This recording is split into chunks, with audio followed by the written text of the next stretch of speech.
السلام علیکم جی، میں قاسم تارڑ اور میں آج آپ کو اپنے اس ولاگ میں اپنے گاؤں کے کچے اور پکے لیکن نہایت ہی خوبصورت راستے اور فصلیں دکھاؤں گا آج کے اس خوبصورت ولاگ میں۔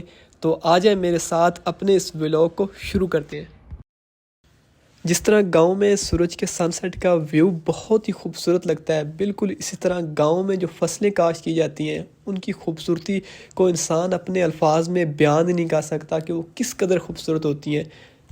گاؤں میں جب مکئی کی فصل تیار ہوتی ہے تو جب اس کو ٹاپ سے ایریل ویو سے دیکھا جاتا ہے تو یہ بے حد خوبصورت لگتی ہے، اور اس کی خوبصورتی کو انسان اپنے الفاظ میں بیان نہیں کر سکتا کہ یہ کس قدر خوبصورت لگ رہی ہوتی ہے۔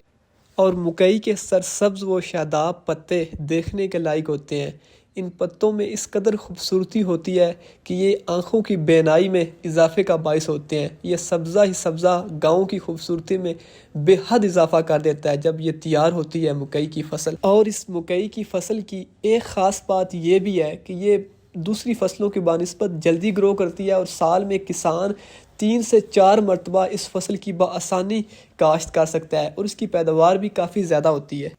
اب میں آپ کو لے کر چلتا ہوں گاؤں کے دوسرے کچے مگر نہایت ہی خوبصورت رستوں کی طرف، جو کہ گاؤں میں ہی آپ کو دیکھنے کو ملیں گے۔ گاؤں کے رستوں کی ایک خاص بات یہ بھی ہے کہ آپ کو اگر یو ٹرن لینا ہو تو یہاں پر بڑے بڑے موڑ ہیں جن سے آپ بآسانی یو ٹرن لے سکتے ہیں شہر کی نسبت، اور یہاں پر صبح ہی صبح لوگ اپنے رزق کی تلاش میں نکل جاتے ہیں۔ گاؤں کی ایک خاص بات یہ بھی ہے کہ یہاں پر شہر کی نسبت آپ کو جگہ جگہ پر مکانوں کی بھرمار نظر نہیں آئے گی۔ جس طرح شہر میں جگہ جگہ پر مکانوں کی بھرمار ہوتی ہے اور آبادی بے حد زیادہ ہوتی ہے ایک ہی جگہ پہ، یہاں پر اگر آپ کو مکانات نظر بھی آئیں گے تو وقفے وقفے سے چھوٹے چھوٹے ڈیرے ہوں گے جہاں پر لوگ خود بھی رہتے ہیں اور ان کے مال مویشی بھی رہتے ہیں۔ گاؤں میں آبادی کم ہونے کے بے شمار فائدے ہیں، اور مجھے جو سب سے بڑا فائدہ اس کا لگتا ہے وہ یہ ہے کہ آپ کو تنہائی میسر آ جاتی ہے۔ اب جب چاہیں گاؤں کے کسی کونے کی طرف نکل جائیں اور اپنی ذات اور خدا کی ذات کے بارے میں، اس کائنات کے بارے میں سوچنا شروع کر دیں۔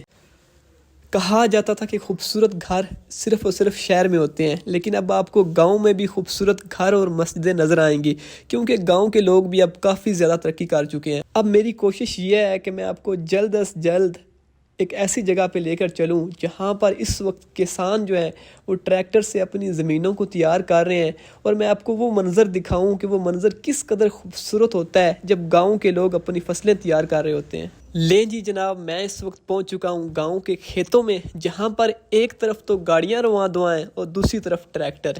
فرق صرف ان میں اتنا ہے کہ گاڑیاں سڑک پر رواں دواں ہیں اور ٹریکٹر کھیتوں میں۔ جیسے ہی گاؤں میں کسان ایک فصل سے فارغ ہوتا ہے تو وہ فوراً ہی دوسری فصل کی کاشت میں مصروف ہو جاتا ہے، اور وہ فوراً زمین کی تیاری میں لگ جاتا ہے تاکہ دوسری فصل کے لیے زمین کو ٹریکٹر سے تیار کر سکے۔ اب گاؤں میں بیل کا رواج بہت کم ہو چکا ہے، اب آپ کو جگہ جگہ پر ٹریکٹر ہی نظر آئیں گے۔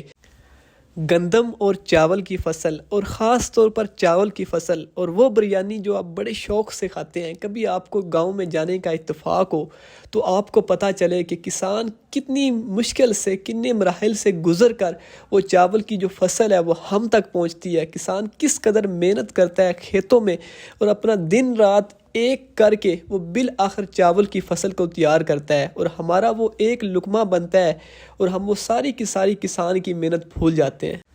گاؤں کا یہ منظر مجھے بے حد خوبصورت لگتا ہے جب ہلکی ہلکی رات پڑ رہی ہوتی ہے اور ٹریکٹر دھیمی دھیمی اپنی رفتار سے زمین کو بڑے ہی خوبصورت انداز میں لیول کر رہا ہوتا ہے۔ گاؤں کی اصل خوبصورتی یہاں کی سڑکیں اور یہاں کی زمینیں ہیں جن کو کسانوں نے بڑی ہی محنت سے تیار کیا ہوتا ہے۔ کبھی آپ غور سے ان زمینوں کو دیکھیں، ان کی ترتیب کو دیکھیں، ان کی لائنوں کو دیکھیں اور کسان کی محنت کو دیکھیں تو آپ کسان کو سلیوٹ کرنے پہ مجبور ہو جائیں گے کہ وہ کس قدر محنت کرتا ہے۔ انشاءاللہ میں آپ سے ملتا ہوں کسی اور خوبصورت جگہ، کسی اور خوبصورت مقام پہ۔ اس وقت تک دیجیے مجھے اجازت۔ اللہ حافظ۔